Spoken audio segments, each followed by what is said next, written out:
Olá, sou a professora Silvana Zanquete. Estamos trabalhando a disciplina Teorias e Metodologias da História 1. Iremos trabalhar hoje o módulo 4, Escolas Historiográficas e os Paradigmas Históricos. A unidade 2, Paradigmas Históricos. Então, é importante nessa aula que nós vamos compreender um pouco mais o que são esses paradigmas. Ao longo da disciplina, nós dialogamos sobre o que é história, o que é teoria, o que é metodologia, conhecemos um pouco, não tudo, sobre as escolas historiográficas, sobre esses paradigmas, sobre esses teóricos que ao longo do tempo se debruçaram para explicar o que é história, como ela se configurou uma ciência dentro das universidades. Então, é importante destacar a importância do conteúdo história, da disciplina, da construção dessa ciência dos homens. Então, é importante destacar e frisar essa grande transformação que foi a construção da história e a compreensão da sociedade, dos homens, o que é esse conteúdo da história, do conteúdo histórico. E aí nós temos o nascimento da disciplina, dentro das disciplinas, dentro das universidades, essa reflexão do conhecimento histórico e da produção do conhecimento. Então, na aula de hoje, nós vamos debater sobre paradigmas. O que seria essa palavra? Ao longo do tempo, ao longo das aulas, nós conversamos um pouco, mas hoje nós vamos entender o que é um paradigma, primeiramente. Então, os paradigmas das escolas são conjuntos de conceitos, pressupostos, abordagens metodológicas irão orientar a maneira como os historiadores estudam e interpretam o passado. Então, os paradigmas vão observar, então, esses padrões, essas metodologias que são seguidas dentro das correntes historiográficas. É importante destacar aqui que cada escola ela tem alguns padrões. E com o desenvolvimento da ciência histórica, da pesquisa, elas vão seguindo o seu percurso. E ela não tem propriamente um conceito fechado. Por quê? Os paradigmas vão se desenvolvendo, então esse conhecimento vai se desenvolvendo e esses paradigmas, ou seja, esse conjunto de conceitos, vão se desenvolvendo com a pesquisa propriamente dita. Então, é importante compreender que, como o autor Kahn discute que um paradigma corresponde, então, aos elementos que unem e aproximam esses membros de uma comunidade científica. E eles vão preparar, então, o campo de atuação. Vão iniciar e formam outras pessoas, outros estudantes, para serem futuros membros desta comunidade científica. Como vocês aqui, profissionais, que logo serão pesquisadores dentro do campo da história, serão professores, pesquisadores. Tenho certeza que alguns de vocês irão para o mestrado, para o doutorado, para a especialização. Então, vocês irão compor essa comunidade científica.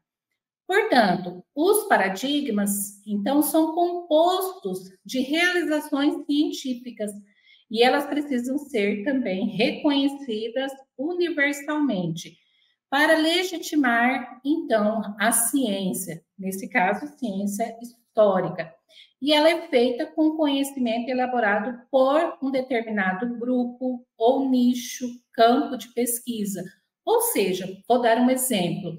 Eu estudei o meu mestrado, meu doutorado na UFGD. Dentro lá tem um grupo de pesquisa sobre identidade e representação dentro do campo da história. Então, o que eu tenho ali? Um grupo de pesquisa que se debruça para estudar determinados conceitos, como representação, identidade, fronteira e por aí afora. Então, se identificam através do campo da pesquisa. São exemplos que eu cito para vocês. Aqui dentro do curso de vocês, vocês já estão sendo apresentados a grupos de pesquisas que são desenvolvidas dentro da universidade. E é importante participar para conhecer, para dialogar, para pesquisar, para desenvolver análise, para a compreensão, então, de questões que instigam vocês. Então, é importante destacar que essas realizações, esses grupos se unem para discutir uma determinada temática, determinado conceito ou conceitos dentro do campo do saber. Então, é interessante que, como se fosse um quebra-cabeça, ele vai se encaixando e esses paradigmas, eles são importantes para montar o quebra-cabeça, aqui no caso da história. Então, é importante que, com a emergência, com o surgimento de novas teorias e também um período de insegurança profissional dos pesquisadores, teóricos, vai organizar, então, o surgimento desses grandes paradigmas e vai também se instalar essas alterações nos problemas e técnicas da ciência normal. O que isso quer dizer? Principalmente a partir do grande desenvolvimento, como vocês viram, lá no final do século XVIII, século XIX, século XX, século XXI, foram nascendo novas correntes historiográficas, novas escolas, que foram problematizando, então, o conhecimento histórico. Foram trazendo novos elementos para a discussão da ciência propriamente dita, ciência da história. Então, é importante destacar que essas discussões vão ganhando corpo ao longo da história. Então, como seria esperar essa insegurança gerada, então, pelo fracasso constante dos quebra-cabeça na ciência normal? O que seria isso, professora? Dentro das próprias escolas, correntes historiográficas, ao longo do tempo, alguns pesquisadores vão abrindo os olhos, podemos dizer. Como vocês aprenderam nessa disciplina? A teoria é o ver, a metodologia é o fazer. Então, no momento em que vão desenvolvendo a teoria através das metodologias, algumas questões vão trazendo inquietações para os pesquisadores. Então, ao momento de montar o quebra-cabeça, ela não vai ficar adequadamente. É importante que nasça uma nova regra, novos caminhos, novas reflexões e que os pesquisadores, então, consigam dialogar dentro de um grupo, um nicho, de um grupo de pesquisadores e por aí afora. Então, os paradigmas historiográficos, eles vão comportar como elementos científicos, filosóficos e políticos. O que são, então, esses paradigmas?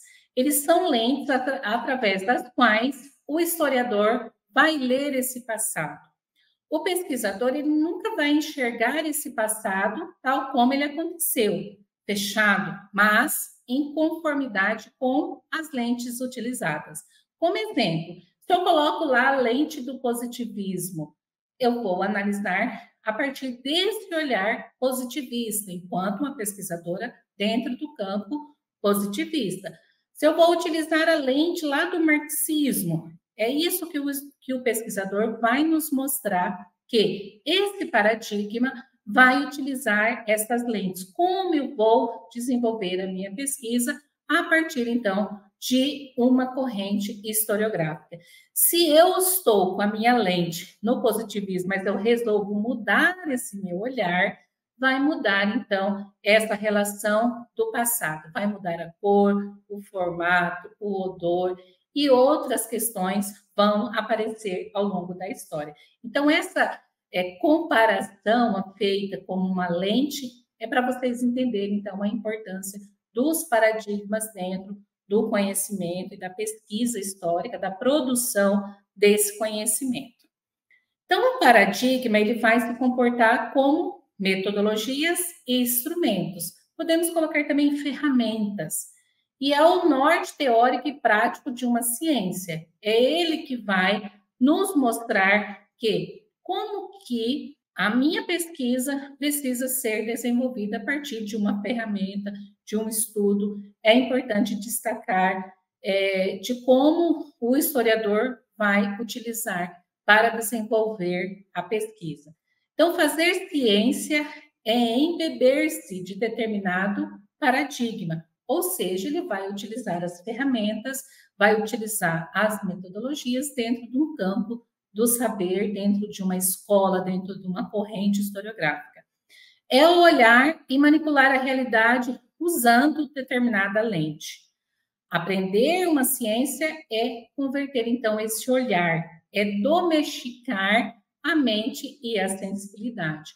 Ou seja, se eu estou seguindo dentro de uma corrente historiográfica, eu estou usando, então, uma lente, um olhar. Então, é importante que, ao desenvolver uma pesquisa, eu preciso saber que ferramenta, que instrumento metodológico eu irei utilizar para desenvolver, então, a minha pesquisa histórica. Os paradigmas históricos também são opções epistemológicas e existenciais. Então, é importante que vocês, enquanto futuros historiadores, professores de história, pesquisadores, vocês precisam conhecer todos os paradigmas para depois optar e escolher qual que representa o seu pensamento, as suas convicções. E cada ferramenta funciona conforme a sua natureza. Um exemplo, se eu estou utilizando a ferramenta da oralidade, então ela não vai dialogar com a mesma ferramenta do paradigma metódico. Como exemplo, eu posso mostrar para vocês como um paradigma do estruturalismo, principalmente porque ele tem um método, tem as ferramentas próprias para ser utilizada. Então, é importante esse olhar do pesquisador de conhecer esses paradigmas, conhecer essas opções de desenvolvimento, então, do conhecimento científico.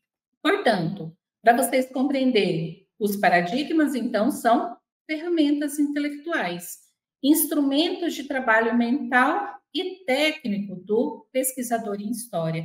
Então, quando vocês vão conhecendo essas ferramentas, conhecendo esses caminhos, vocês vão construindo, então, esse olhar, vão construindo, então, essa base teórica e metodológica para desenvolver, então, a pesquisa acadêmica. Dentro do campo da pesquisa, nós, ao longo da aula Teoria e Metodologia da História, em alguns momentos nós falamos de dois conceitos, a objetividade e a subjetividade, do historiador, do pesquisador. E eu falei, vou trazer para os nossos alunos para entender, primeiro, a diferença e a importância para, enquanto uma ferramenta de análise, para vocês compreenderem. Então, a objetividade, ela vai referir-se principalmente à busca dessa imparcialidade do historiador, neutralidade e precisão na análise histórica. Ou seja, o pesquisador é totalmente imparcial, neutro, ao analisar qualquer conhecimento histórico. Ele vai narrar esse fato, propriamente dito, sem ter a interferência, suas reflexões, as suas interpretações, as suas inquietações no trabalho da escrita da história. Os historiadores que buscam essa objetividade, eles vão procurar apresentar os fatos de forma precisa, baseado então em evidências, vai evitar distorções e principalmente influências pessoais e as suas interpretações, a sua reflexão, aquilo que você pensa sobre determinado conhecimento histórico. Vai também se esforçar para serem neutros em relação aos eventos e atores históricos, deixando de lado todo o preconceito e todas as opiniões pessoais. Aliás, todo historiador, todo pesquisador, todo cientista, seja de qual ramo for, ele precisa também deixar de lado, com certeza, os preconceitos, esse olhar preconceituoso. Porque nós somos pesquisadores da ciência humana, ciência dos homens, no tempo. Então, é importante destacar isso, que lógico que nós não vamos usar o senso comum a partir do meu conhecimento. Não, o senso comum não cabe numa pesquisa histórica, mas eu preciso ter embasamento teórico. Por isso, todo pesquisador deve beber lá na fonte teórica, ele precisa ter as fontes primárias, secundárias, para compreender, então, o estudo do passado. A objetividade na história envolve seguir, então, metodologias rigorosas, utilizar fontes confiáveis, apesar que nem, não existe essas fontes totalmente confiáveis, e adotar uma abordagem crítica e analítica.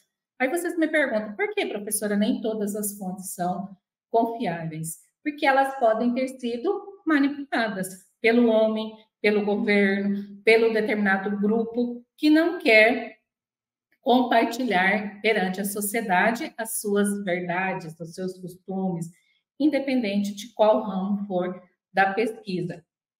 Então, o historiador vai sempre olhar com desconfiança, esse olhar crítico que vai debater, então, com a fonte. Então, é importante destacar que a crítica e análise, ela vem com uma forma muito rigorosa dentro do campo da objetividade. Então, e a subjetividade, professora? Ao longo da disciplina nós falamos essa palavra, mas nós vamos entender um pouco melhor esse conceito. Então, ele refere-se à influência das perspectivas, às interpretações, às experiências individuais do historiador na história, na análise da história. É importante destacar que, reforçar, não é o senso comum, aquilo que eu acredito, mas o meu embasamento através da pesquisa, das leituras teóricas, do diálogo com a teoria e as fontes. Então, utilizando as ferramentas adequadas dentro do campo da metodologia, tá?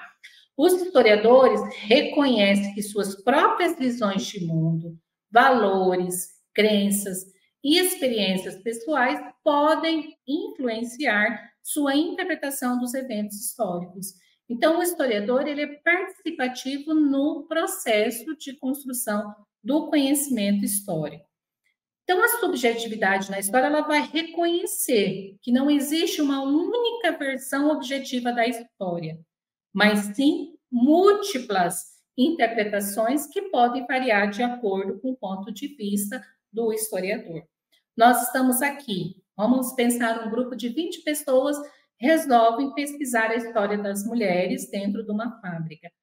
Cada pesquisador vai dar uma ênfase, falar, olha, nós teremos 20 trabalhos iguais, só se um passar cola para o outro, porque cada um vai trazer as suas inquietações, cada um vai escolher e vai desenvolver as suas perguntas a partir da sua visão, da sua interpretação, da sua vivência, da sua leitura e da sua compreensão teórica e metodológica a partir daquele conhecimento. Então, é importante destacar isso.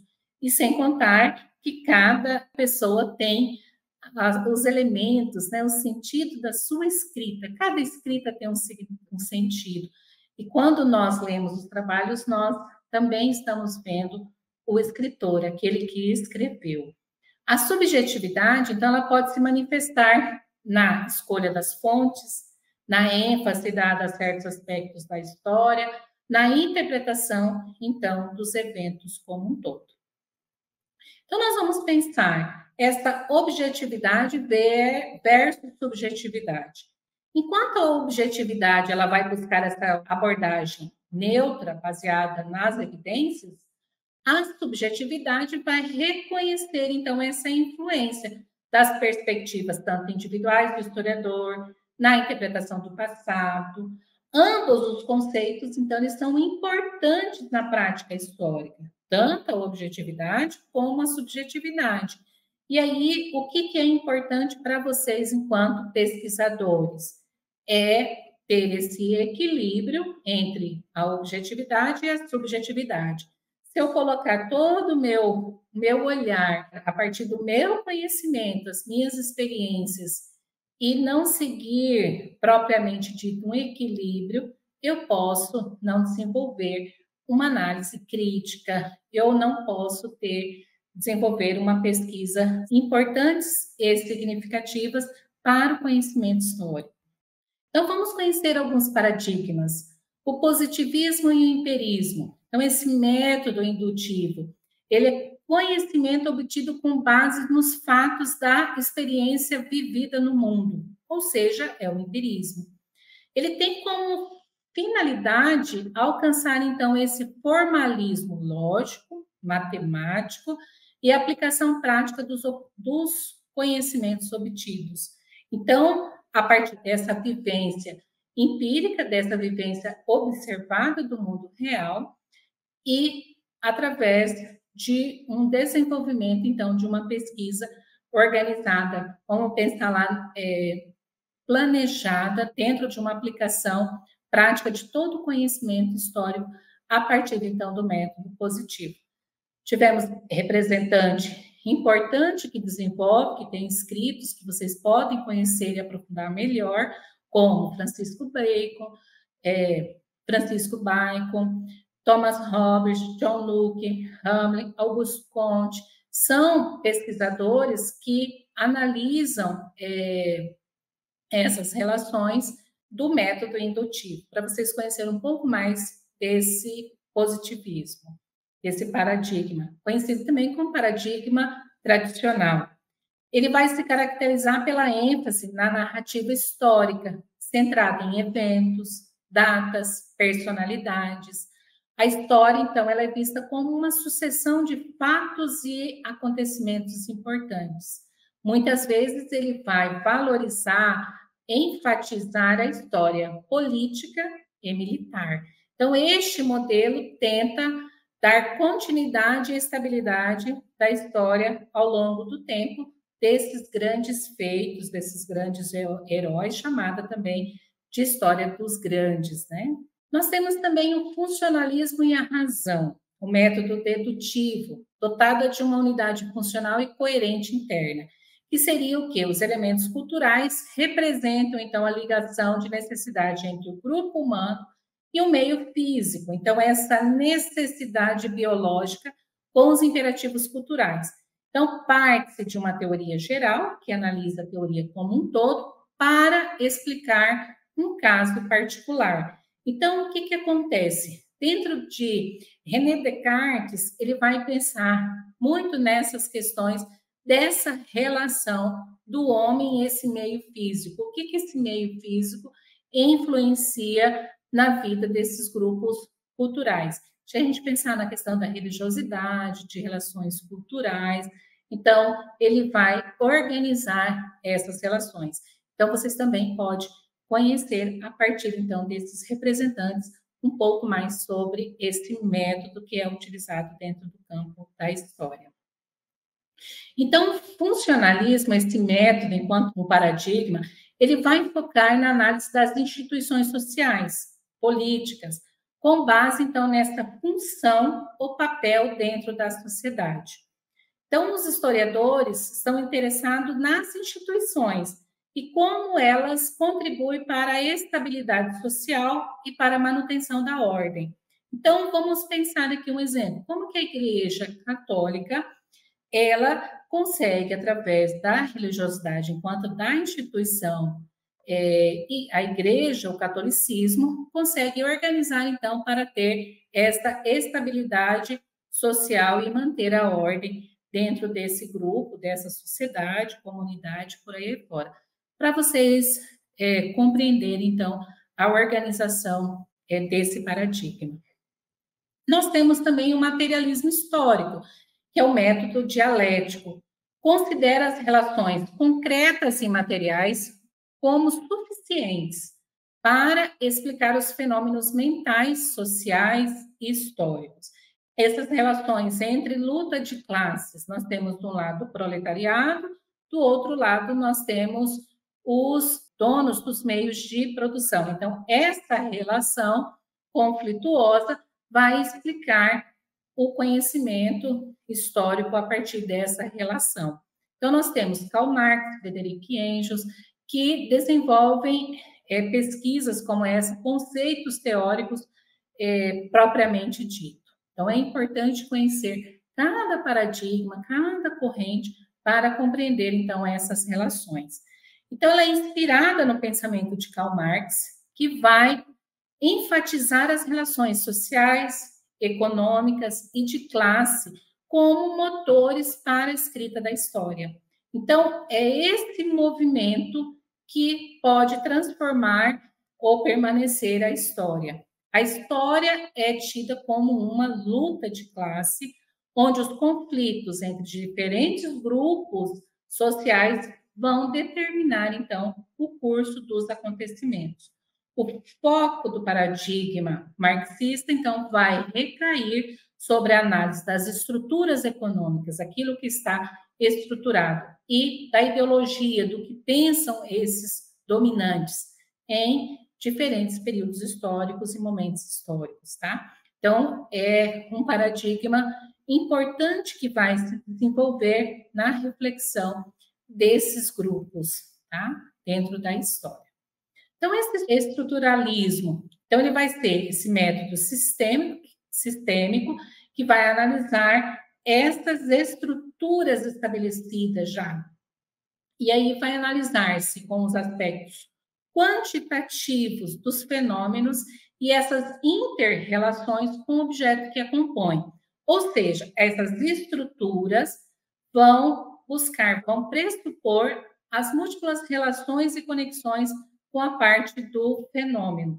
Ou seja, essas estruturas já de organização social e como isso vai interrelacionar com a sociedade.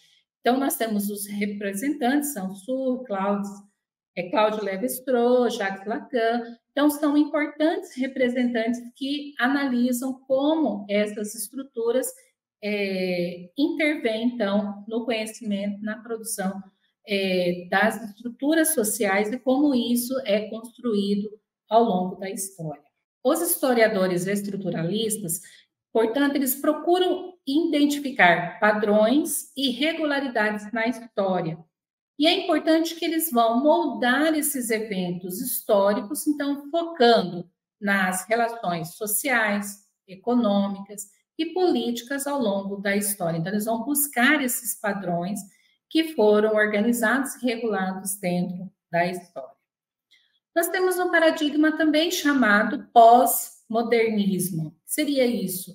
Ele vai desafiar as narrativas históricas tradicionais, vai questionar a objetividade dos relatos históricos e vai enfatizar a multiplicidade de perspectivas e interpretações desenvolvidas ao longo da história.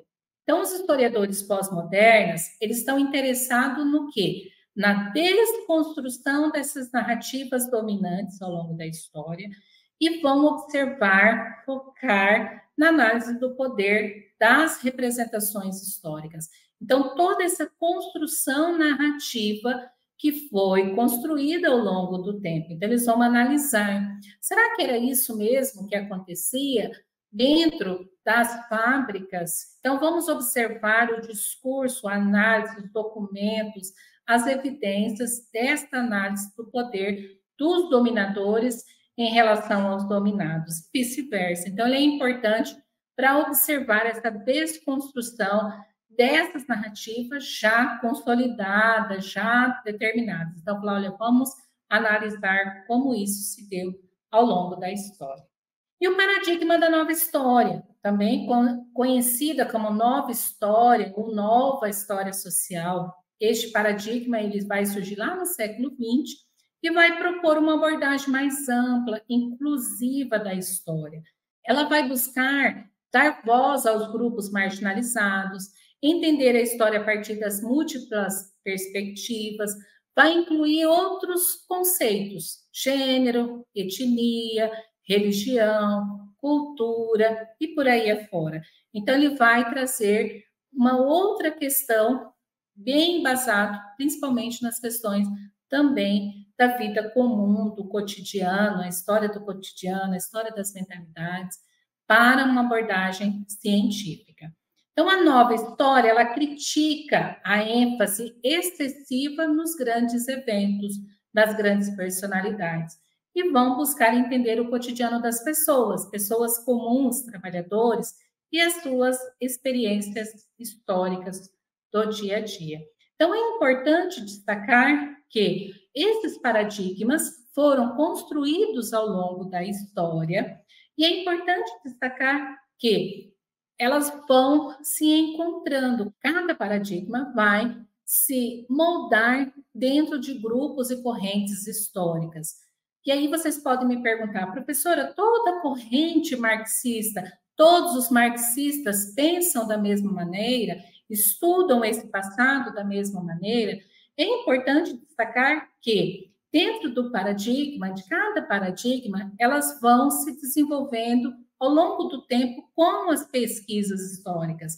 E é importante destacar que, colocando essas lentes, então, para ver o passado, e vão observando como isso se dá ao longo da história. É importante que vocês leiam as referências, tanto do módulo 4 como da aula que traz essas abordagens para vocês, para aprofundar e que vocês conheçam os caminhos, os paradigmas históricos dentro da escola, essas correntes, essa maneira de estudar o passado, como se deu ao longo do tempo. Então, é importante vocês observarem que cada autor traz esses paradigmas para que vocês desenvolvam, então, esse conhecimento histórico, essas abordagens dentro da academia, para que vocês desenvolvam as pesquisas de vocês, seguindo uma lente, utilizando uma lente do conhecimento e dialogando através, então,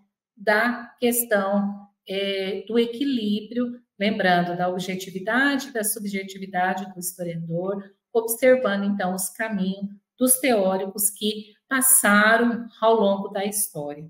Então, é importante vocês observaram que, ao longo da disciplina Teoria e Metodologia da História, nós dialogamos de como nasceu a ciência histórica e como ela foi se desenvolvendo ao longo do período, do século XVIII até os dias atuais. Então, muitas transformações foram se passando ao longo da história. Cada uma teve a sua importância, a sua relevância dentro do conhecimento histórico, dentro das correntes historiográficas. Então, é importante que vocês conheçam cada escola, cada corrente historiográfica, para desenvolver, então, e vocês caminharem junto com esses autores, esses teóricos. É importante destacar isso, para que vocês aprofundem, então, o conhecimento da história, dessa ciência tão importante para toda a nossa humanidade. Então, a nossa aula de hoje era essa: bons estudos, boa pesquisa e um bom conhecimento para todos vocês.